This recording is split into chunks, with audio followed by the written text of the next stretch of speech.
السلام علیکم. طلب از قوم مسجد.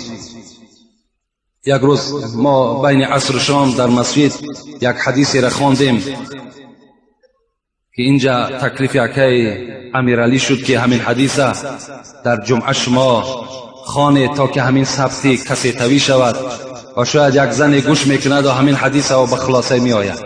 این حدیث چنین بود، اینم طبق همین موضوع است. قال رسول الله صلی الله علیه و سلم: ایما امرأتین سأل زوجها الطلاق من غیر ما بأسین فحرام علیها رائحة الجنه. پیغمبر خدا چی گفتند؟ گفتند که کدام زنی که از شوهرش طلاق را طلب میکند من غیر ما بأسین، از غیر آنه که هیچ لازم طلاق نبود، یعنی مقصد این که وقتی که میبیند همین مرد یک زمان دارا بود و امروز نادار شد، میبیند که تا دیروز از زنده میرسید، تمام نوشاکه ها میرسید، تمام لباس میرسید، امروز به سبب یعنی خرابی جمعیت و نیافتن کار و بار مرد امروز احتیاجمند شده است. این زن در حال چکار میکند؟ در حال از این شوهر طلاق طلب بکند و میگوید که من از تو چی دیدم؟ اگر زنی که این لفظ را استفاده کند، پیغمبر خدا گفتند فحرام علیها رائحة الجنه، بوی جنت از 500 سال راه بر جنتی ها میرسد. یعنی بین ما یک خوشبویی میزنیم، خوشبویی که مخلوق تیارش کرده است، ممکن که در مسافه 10 متر یا 20 متر به مشام شما برسد، لیکن بوی جنت چنان بوی زیبایی هست، پیغمبر خدا گفتند که از 500 سال راه به مشام جنتی ها میرسد. انا همین قدر مسافه دور همین بوی جنت بر دماغ همان زنی که از شوهر خودش طلاق طلب میکند نمیرسد. اعظم الناس حقا علی المرأة زوجها، پیغمبر خدا گفتند بزرگترین حق بر زنها از روی حق کی دارند؟ پدر و مادر نه، بلکه شوهرها شد. هر جایی که زن بخواهد که سفر کند از شوهر میپرسد، هر کاری را که انجام دهد باید از شوهر پرسد، دیگر از پدر و مادر نمیپرسد، زیرا بزرگترین حق بالای زنها وقتی شوهر میکنند این حق شوهر است. من دوست می‌دارم که بسیار زنها وقتی شوهرها از کار میآیند با یک چهره خندان، با یک تبسم، اگرچند که مرد همان روز هیچ فایده هم نیاورده باشد، بلکه تسلی دهد که میلش امروز در نصیب تو نبوده است، در ریسک تو نبوده است، مانده نشو، پروا نکن، انشالله فردا میابی، فردا هم نیافتی فردا دیگر میابی. من در ناداری تو، در داراگی تو طاقت کرده بودم، در ناداریتم طاقت میکنم.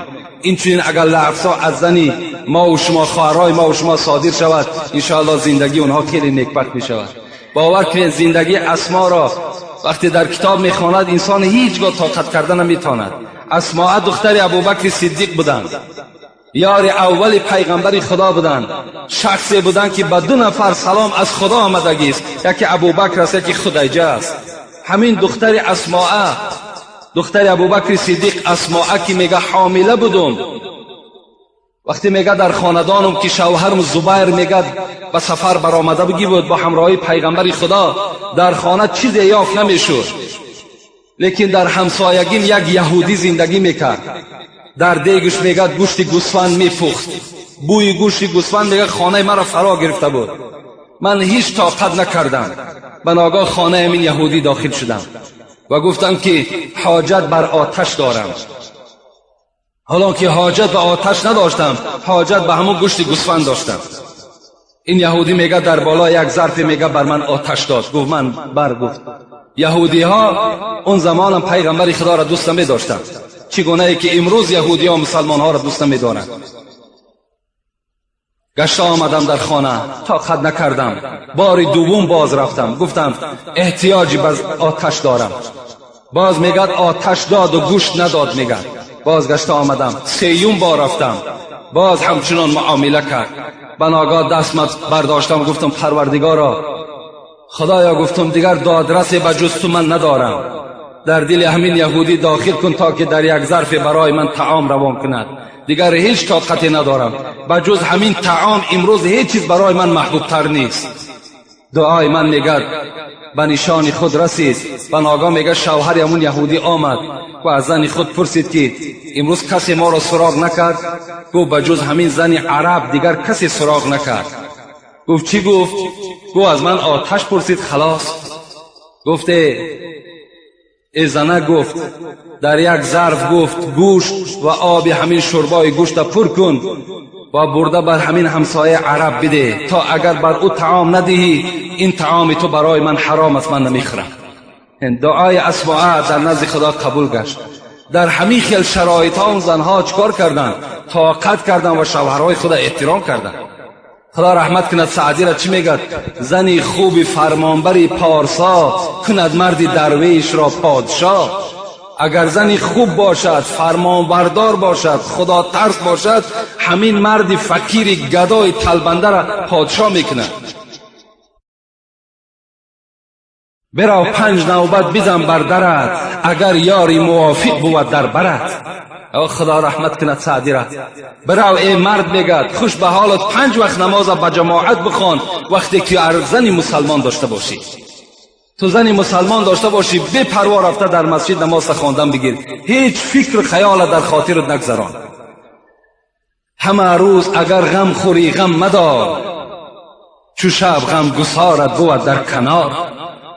چی تو امروز روزی دراز تشویش زندگی میخوری، چه از ناداری خیلی غم میخوری، مادامی که در برات شب یک یاری موافق داری، یک زنی مسلمان داری، دیگر پروا نکن، دیگر پروا نکن. به زندان قاضی گرفتار بی که در خانه بینی در ابرو گیره. خدا رحمت کند میگد وقتی که اگر زنی داشته باشی که خوق داشته باشد، چی تو دارا باشی چی نادار باشی، وقتی خانه میدرای میبینی که ابروهای گیره بسته، میبینی که یک اندام تروش بر روی تو میکند، از این ده گفت همون زندان قاضی بهتر است از اویی که در این خیل خانه این خیل زن زندگی میکند. السلام علیکم داملای عزیز. میگویند که با یگان شهر سفر میکنی، در دست خود چله است، ناگهان از عالم گذشت، چله آن را فروخته کفنش میکنند، باعث تشویش نباشد. اگر چله نقرگی باشد میلش، لیکن چله طلا باشد مردن در کجایی که مردی البته تر سرشتت میکنند. اون چله تو هیچ جا را گرفتن نمیتونه. همه یک وسوسه و یک بگیم سخنهای بیهوده است که وقتی آدم چله طلا را میدازد به نیت آنه که ما مابادایی که در یک جا سفر کنم همین را فروخته برای من کفن کنن. اگر او را فروخته و با پولی او را کفن کنن، خدا تو را در قبر عذاب میته، زیرا که اون پولی چله برای تو حلال نبود. چله داختن طلا، گردن بنداختن طلا، ساعت طلا، همه برای مردها حرام هستند. هیچ کدام شما این جوان مردی شما نیست، اینا برای خودتان اختیار نکنید.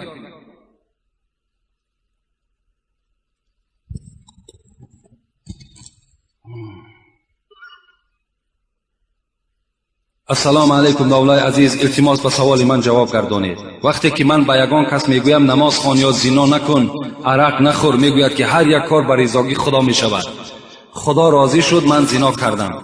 میگوید نمیشود که من هم زنا کنم عرق خورم، با راضی خدا هست. التماس با بابای حاجی درباره قضا میگویند یگان مسئله گپ زنید. البته لاهوری میگوید خدا رحمت کند، ولی در بین ما و شما همین گپا هست که عرق می نوشد زنا میکند بعد میگوید که خیلی خدا راضی بوده است. نه، خدا در کاری بد ما و شما راضی نیست. خداوند هیچ وقت راضی نیست که بنده او زناکار باشد. خدا هیچ وقت راضی نیست که بنده او بی نماز باشد. بلکه لاهوری میگوید که بنده های ضعیف خدا با همین سخن تکیه میکنند و میگویند که خیر رضایی خدا بوده است، بلکه رضایی خدا نیست. خدا رحمت کند مولوی را من یک چند سطرهای را به شما میخوانم در باب تقدیر. چی سخن زیبا گفتند: دو راه پیش ده بندن نهاده، به دستت اختیاری جوز داده. خدا در پیش تو دو راه را مانده است، یک راه بد، یک راه خوب، و تو را اختیار گذاشته است کدام راهی را که انتخاب بکنی. عقل او به همین پیش مسجد ما و شما میگذرد، آیا خدا راضی نیست که مثل شما داخل مسجد شود نماز خواند؟ راضی است. او وسواس شیطان است. او را شیطان نمیگذارد که نماز خواند. او را شیطان نمیگذارد که آمده مثل ما و شما عبادت کند، بلکه او وسواسهای شیطان است که زناخوار می شود، عرقخور می شود. این راضیگی خدا نیست. اگر جنت روی رو در راه راست، به چپ مائل مشو که دوزخ آنجاست. حضرت گفتن این راه راست، این راه چپ. چپش دوزخ، راستش بهشت. اگر چپش میگیری دوزخ میری، راستش میگیری چیکار میکنی؟ وارد جنت میشوی. زیراه نیک و بد ایزید خبر داد، تو را عقل و خرد هوش بصر داد. خداوند همه را به تو خبر داده است. همه عبادت ها و همه منهیات و همه مشروعات به تو خبر دادگی است. کدام کار درست، کدام کار نادرست، همش خبر داد. و تو را عقل داد خدا. تو را عقلت میگیرد زنا میکنی، عقلت میگیرد عرق مینوشی، عقلت میگیرد مثال قماربازی میکنی. چرا عقلت نمیگیرد نماز بخوانی؟